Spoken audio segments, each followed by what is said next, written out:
저도 몰라요. 어느 시점부터 보험 사기가 되는지 모르겠습니다.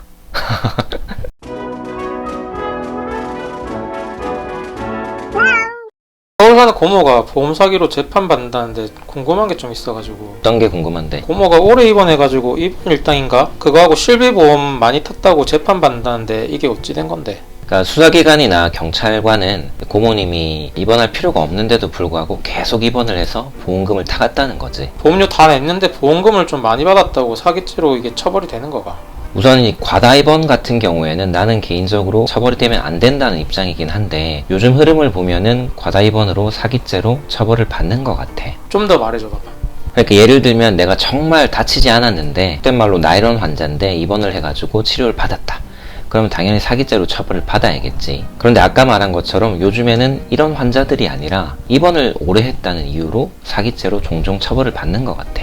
그게 왜? 왜 사기가 되는데? 사기죄라는 것은 우선 고의범죄거든. 그러니까 환자가 나는 지금 입원이 필요 없는 걸 알지만 보험금을 타먹어야지, 보험사를 속여서 보험금을 타먹을 거야, 이런 생각으로 보험금 청구를 해서 보험금을 받거나, 아니면 적어도 지금은 입원이 필요한 상태가 아닌 것 같아, 하지만 입원을 해서 보험금이 나오더라도 어쩔 수 없어, 이 정도는 돼야 보험 사기가 성립을 하는 거지. 그러니까 과다 입원으로 사기죄를 처벌받는 경우에 있어서는 수사기관이나 법원에서 이런 환자들 같은 경우에 사기죄의 고의가 있다 라고 판단을 하는 거지. 그런데 사실 고의라는 게 사람 마음속에 있는 거기 때문에 신이 아닌 이상 이 사람이 보험 사기를 치려고 한 건지 아닌지 알 수가 없는 거거든. 그래서 수사기관이나 법원은 이 사람이 입원을 했을 때 했던 행동들에 관련된 자료들, 이런 자료들을 가지고 이 사람은 보험 사기꾼이다 라고 판단을 하고 있는 거지. 어떤 걸 보고 판단하는데? 뭐 제일 쉬운 게 이거는 일반인들도 많이 알고 있는 건데, 입원을 한 동안에 외출을 많이 했냐, 입원한 사람의 카드가 병원 바깥에서 사용이 많이 됐냐, 이런 걸 많이 보는 거지. 그런 걸 봐서 그런 내용이 많다고 하면 보험 사기로 의심을 할 만은 하지. 그리고 또 수사기관이나 법원에서 중요하게 보는 게 퇴원을 하고 나서 다시 재입원하는 사이까지에 얼마나 걸렸느냐, 그 간격을 중요하게 보는데, 만약에 퇴원을 한 날 바로 입원을 했다거나 혹은 며칠 걸리지 않아서 다시 입원했다고 하면 경찰관이나 법원에서는 이 사람이 보험금을 타먹으려고 기간을 얼마 두지 않고 빨리빨리 입원을 하는구나 라고 판단을 할 만한 거지.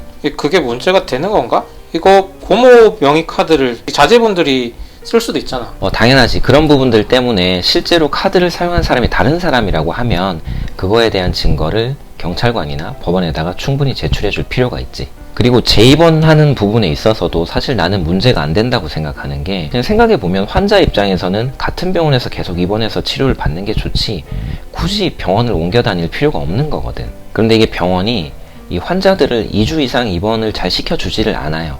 근데 이런 거는 사실은 다른 이유가 있는데 이거를 여기서 좀 밝히기는 그렇고, 그래서 병원에서 환자는 오래 입원하고 싶지만 병원에서 오랜 기간 입원을 시켜주지 않는 부분이 있어. 그런데 환자는 계속 입원 치료를 받아야 되는 상황이라고 하면 결국 다른 병원을 빨리 찾아서 입원을 다시 하게 되는 거지. 재입원한 간격이 짧다고 해서 그것만 가지고 보험 사기다 라고 볼 수는 없다는 게 내 생각. 또 뭐 보고 보험 사기라고 하는 건데? 여러 가지 많은데 이런 게 있지. 근원적인 치료, 그러니까 째고 갈아 끼우고 이런 수술을 하지 않고 이 보존적인 치료, 그러니까 병원에 맨날 입원해서 링거만 맞고 주사만 맞고 이런 보존적인 치료만 하느냐는 거지. 보험사 입장에서는 근원적인 치료를 했으면 환자도 좋고 또 더 이상 입원하지 않았을 거냐 이런 말인데, 그런데 나는 개인적으로 이건 참 억지라고 생각해. 왜냐면 사람은 로봇가 아니거든. 예를 들어서 내가 무릎 관절이 좋지 않아서 입원해서 치료를 받고 있는데 이거를 인공관절로 갈아 끼웠어. 그러면 그 다음날부터 병원 갈 필요 없이 쌩쌩해지느냐? 그건 아닌 거거든. 이런 사건들에 있어서 간과되기 쉬운 게, 내가 수술을 받냐 안 받냐는 사실 환자 마음인 거거든. 환자 입장에선 수술을 받는 게 무서운 일이고, 그리고 또 인터넷에 보면 어떤 수술에 대해서 후유증이나 혹은 수술이 잘못돼서 치료를 오랜 기간 더 받게 되는 경우들에 대한 얘기가 많으니까 겁나는 거지. 자, 이런 상황에서 수술할 수 있는데 왜 수술을 안 했냐, 그러니까 너 보험 사기꾼이다, 이렇게 이야기하는 것은 조금 억지적인 부분이 있다. 보험 사기로 처벌하는 이유가 더 있나? 여러 가지 더 많이 있긴 한데, 또 이제 주되게 수사기관이나 보험사에서 이제 주장하는 게 이런 게 있지. 예를 들어서 어떤 질병이 있어. 근데 우리나라 정부 통계상 이 질병에 대해서 감기를 예를 들면 감기에 걸렸다, 그러면 감기에 걸린 환자들이 평균적으로 병원에 입원해서 치료받는 일수가 며칠인가 하는 통계가 있거든. 그런데 보험 사기로 입원해서 치료를 받는 사람들은 이 일반적인 통계에 비추어 볼 때 너무 길다는 거지, 기간이. 그런데 이거는 중학생도 아는 부분일 텐데 평균의 함정이란 게 있어. 평균 입원 일수가 뭐 열흘 정도 되는 질병이 있는데 어떤 사람이 정말 자기가 바쁘거나 혹은 병원비를 낼 돈이 없어서 하루만 입원하고 퇴원했다고 하면 평균이 확 내려가는 거거든. 물론 이제 표본이 많아지면 일정한 수치에 수렴하긴 하지만 그래도 이런 부분을 가지고 평균에 비교해 봤을 때 당신은 너무 많다 라고 하는 걸 가지고 보험은 사기꾼이네 아니네 하는 거는 조금 무리가 있다는 거지. 들어보니까 이게 뭔가 불합리한 점이 많은 것 같은데 또 딴 건 없나? 이 보험이라는 게 사행적인 부분이 좀 들어가 있긴 하지만 어쨌든 보험사하고 계약자가 맺은 민사적인 계약이거든. 그러니까 나는 보험료를 내고 보험사는 보험사고가 발생하면 보험금을 지급하고, 그러니까 내가 보험을 가입한 사람이 아무런 근거도 없이 보험사한테 돈을 받는 게 아니거든. 그래서 나는 어떤 민사적인 계약에 근거해서 돈을 받는 거를 형사적으로 처벌하려고 하면 이 판사 입장에서 이 사람은 보험 사기꾼이 아닐 가능성이 제로다. 누가 봐도 보험 사기꾼이다. 이 정도는 돼야 된다는 거지. 그런데 이제 실제 재판을 해보면 보험 사기 사건의 수사 기록이 보통 몇만 장씩 되거든. 그리고 상당 부분이 의료적인 지식이 포함되어 있어.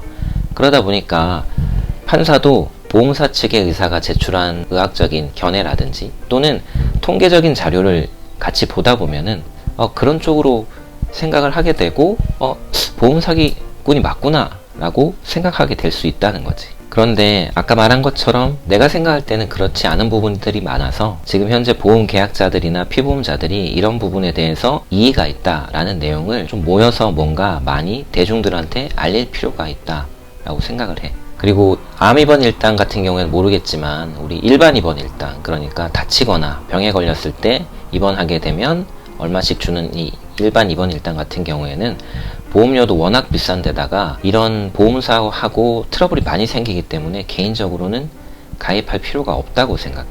이거 하나 더 궁금한 게 있는데 이게 언제부터 보험 사기가 되는 거고? 그래서 사실 이제 그런 부분이 되게 웃긴 게 우리가 보험 사기 관련해서 공소장을 받아보면 보통 뭐 10년 동안 뭐 1000몇백 일을 입원했다, 5년 동안 뭐 600일을 입원했다, 이런 식으로 해가지고 공소장이 기재돼서 오는데 웃긴 거지. 뭐냐면 그 전까지는 사실 계속 보험금을 지급받아 왔었거든. 그러면 예를 들어서 1000일이 보험 사기다라고 하면 10년 동안 그럼 1년에 한 100일 정도 될 텐데 90일까지는 보험 사기가 아닌 건가? 그럼 80일까지는 어떻게 되는 건가? 이런 문제가 발생하는 거지. 피보험자들 입장에서는 예상을 할 수가 없는 거지. 대체 나는 아파서 병원에 가서 의사를 만나고 입원을 하자라고 결정이 돼서 입원 치료를 받았는데 언제까지는 내가 보험 사기꾼이 아니고 어느 시점이 지나면 보험 사기꾼이 된다라는 거를 납득을 할 수가 없는 거지. 그래서 방금 해준 질문처럼 그런 부분은 사실 내가 볼 때도 기준이 없어. 그래서 이제 전체적으로 판단한다고 하지만 이런 부분에 대해서는 사실 더 논의가 필요한 거지. 그러니까 애초에 보험사에서 계속 이러시면 안 된다, 중간에 오랫동안 입원을 하게 되면 보험사에 소속되어 있는 혹은 보험사의 의뢰를 받은 손해사정사들이 와서 어머님, 아버님 더 입원하시면 이게 조금 문제가 될 수도 있어요 라고 하는 경우도 있고 아닌 경우도 있는데 기준이 뭐냐는 거지. 내가 볼 때는 사실은 그런 기준은 보험사 내부에는 아마 있을 거야. 그러니까 며칠 이상 입원한다고 하면 어떤 식으로 이제 담보를 삭감한다든지 보험계약을 어떤 이유로 해지시킨다든지, 그것도 협의가 도저히 안 된다고 하면 뭐 민사소송 혹은 형사고소 이렇게 하는 어떤 틀이 있을 테지만 그것을 환자들은 사실 알 수 없는 거거든. 그렇다고 하면 다시 처음으로 넘어가서 내가 이걸 사기를 친다라는 고의가 있어야 보험 사기꾼으로 처벌을 받는데 기준이 없는 거지. 그러니까 당연히 고의를 쉽게 인정하기가 어려운 거고. 그래서 물어본 질문에 대답을 하면 저도 몰라요. 어느 시점부터 보험 사기가 되는지 모르겠습니다. 마음대로 아프지도 말라는 거네. 그치. 혹시 고모한테 더 해줄 말이 있을까? 그 변호사님이 알아서 잘 하시겠지만 오늘 내가 해준 말을 조금 전달을 해주면 아마 힌트가 돼서 더 변론을 잘 하시지 않을까 생각합니다. 자, 이제 그만합시다. 또만 하려니까 힘듭니다. 끝.